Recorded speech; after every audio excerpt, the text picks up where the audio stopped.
Mga ka-abroad, mga ka-ex-abroad, tayo'y naglilinis ng ating mini farm. At ito nga, meron tayo dito nakatambak na mga palapa ng niyog, mga basura na tinambak natin last year at ngayon nga ating binubungkal. Ayan o, nabungkal ko na yung iba. At sa ilalim ay ito ang ating nakita. Merong ayan, itong ulo. Ilan yan?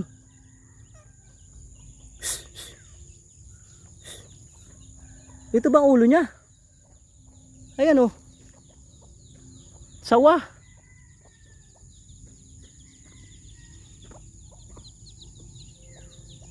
Sawa mga ka-abroad. Ito nga ulo. Ito ang ulo. So sawa nga ito mga ka-abroad, mga ka-ex-abroad. So ang tanong, paano natin ito mahuhuli? Ilalagay natin sa sako.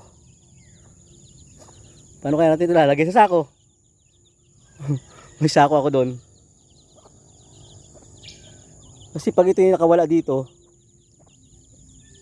na hindi natin ito mahahanap. So lagyan natin sa sako.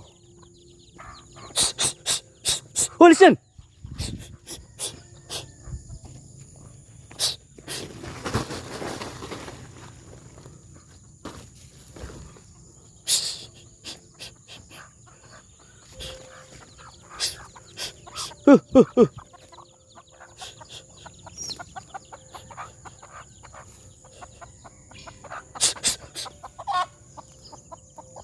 Ito siya mga kabrodo. Although wala siya kamandag pero nakakatakot ito. Hindi naman tayo snake handler. Wala naman tayong matatawag. So try nating hulihin. So mga ka-abroad, mga ka-ex-abroad, after several attempts na may lagay natin sa sako yung sawa, medyo hindi pala ganun kadali. So tatawag tayo ng rescue. Pumasok siya dyan sa tinanggal nating mga basura na yan, yung mga palapa ng niyog.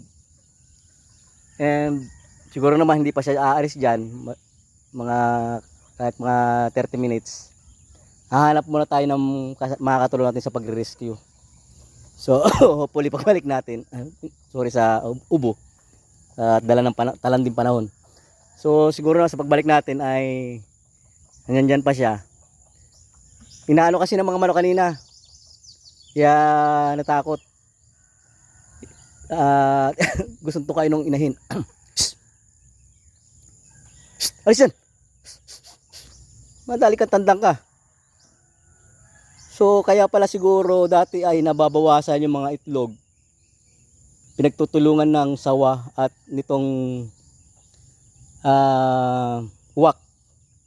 At kaya rin dati nauubos pa isa-isa yung mga sisiyo, nababawasan. Siguro ito na rin yung dahilan. Siguro lang kasi hindi naman natin nakita. So mahirap magbintang. Huwag tayo maging judge. Walang ya. Tatamaan pa ako sa unguso. So huwag tayo maging judgmental, 'di ba? So I'll be back.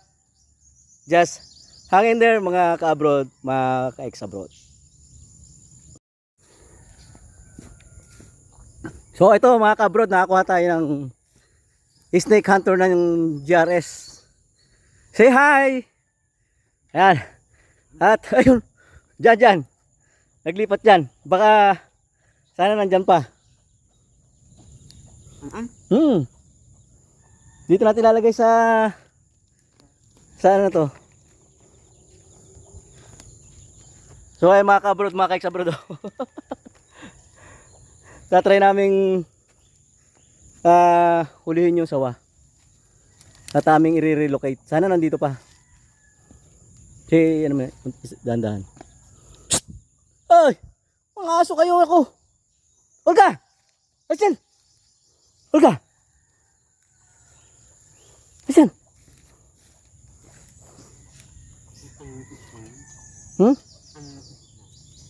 Baka nakaalis na. Sige, sige. Tanggalin mo lang isa-isa. Ayun, ayun, ayun. Ayun, ito. Ayun, ayan. Ay, mag-o. Di ba kita yan? Ha? Alpasan natin yan. Di pwede karnihin yan. Magalit sa atin natin mga friend. Bawal yan. Yan po ang... Hindi! Busog lang yan. Oo.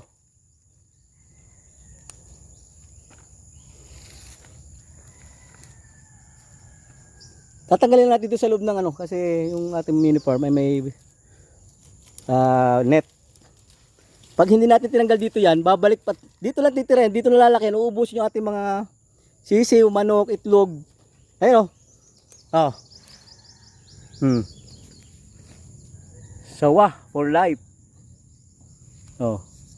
Gabraso na ng bata mga kabrod, mga keksabrod. O baka lalayas yan. Ayun ang ulo. Paano mo huliin yan? Ito boss yung snake hunter pero hindi niya alam kung paano huliin yung... Hindi niya alam kung paano huliin yan. Sako. Okay. Yan, tingnan po natin kung paano siya manghuli. Maliit. Ang malaki niyan, gabinti. Gahita. Pag ganyan, ano pa lang yan? Hinakay pa lang yan. Oo. Pero ingatan mo kagat niya at masakit makakagat yan. Daming, ano yan. Parang razor ang talim ng, ano yan. Huwag pupukpukin.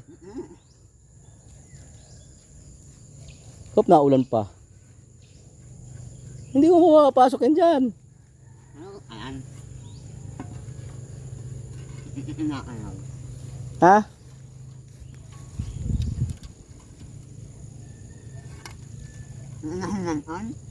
Eh, nandiyan sa gubat ang inahin yan. Kasi nasa gubat naman tayo. Yan, yan, yan, yan. Yan, papasok mo dyan. Papasokin mo dyan, papasokin dyan. Yan, yan, yan, yan, yan. Sige. Hop, sala. So, papapasokin lang namin sa sako. Pag nakapasok na sako, yan, napakadali na yan. Hindi na makakaroon sa ngipin niya sa sako eh.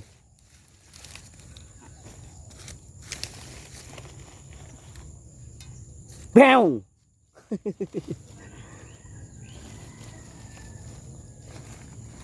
Yan, yan, yan. Sige, sige. Sige. Sige.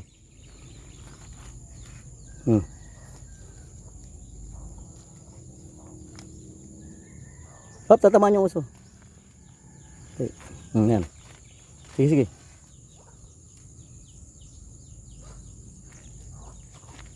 Wala pala ako sa focus. Eh, na-excite ako eh. Pasok na, dito, dito.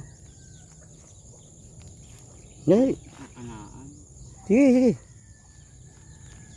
Sige, sige, sige. Sige. Sige, sige. Yan, yan, yan, yan. Papasok yan. Sige, sige. Yan, yan, yan. Sige.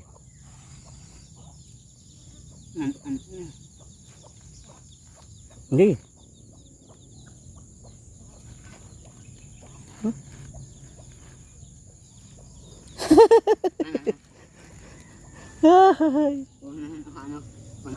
Sige nga.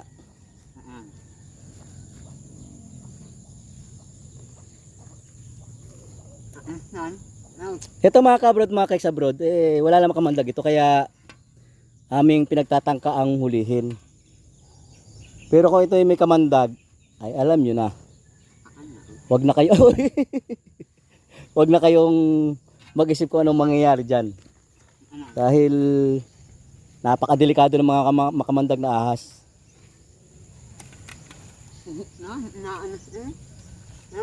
Busog nga.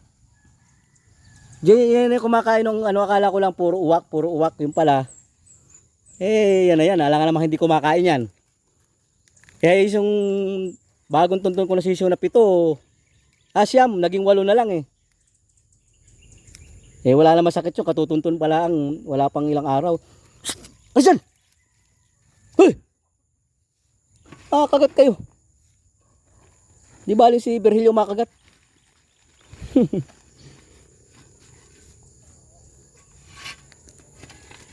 So,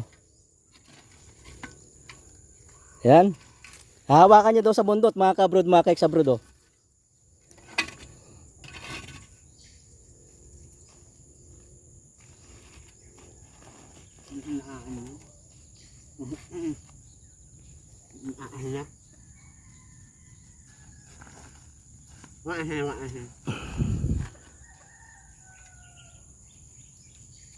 Yan, ipasok mo dito yun. Oh.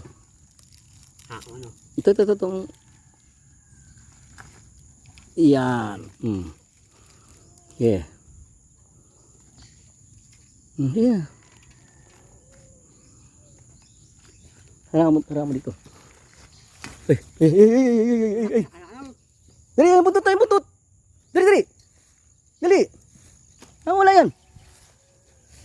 Yan. Oh, baka ano ka. Dali. Ay, dali. Naku. Makawala dito yan. Ay, yan na. Makawala. Dali. Sako. Dali.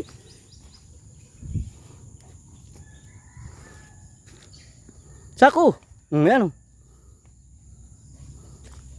Dali. Hindi mo mamamatayan. Hindi, sako nga.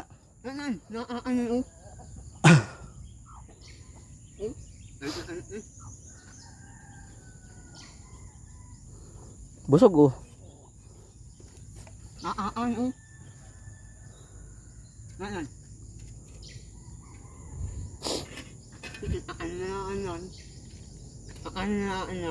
Wag. Hindi. Hindi.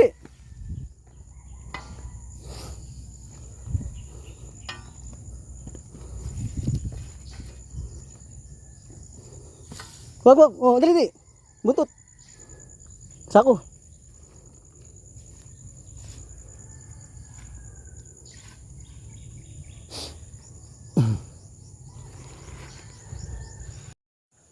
Ayan mga kabrod, mga kaeksabrod, oh, sa aming matagal na pagtatry ay nahuli rin namin. Wala po siyang sugat.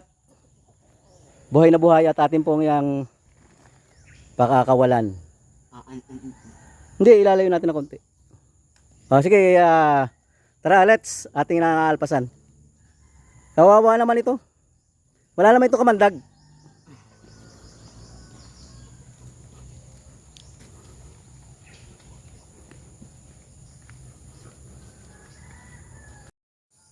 At eto na tayo mga kabrod, mga kaeksabrod, sa isang somewhere undisclosed location.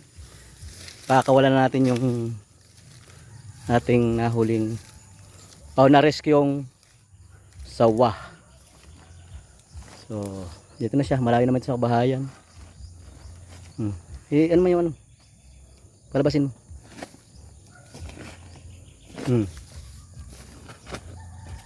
Huwag kang babalik sa kabahayan at meron ka na second chance.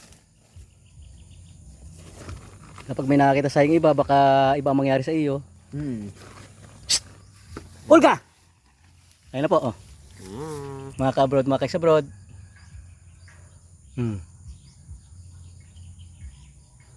Ayun na. Okay na siya. Bye-bye!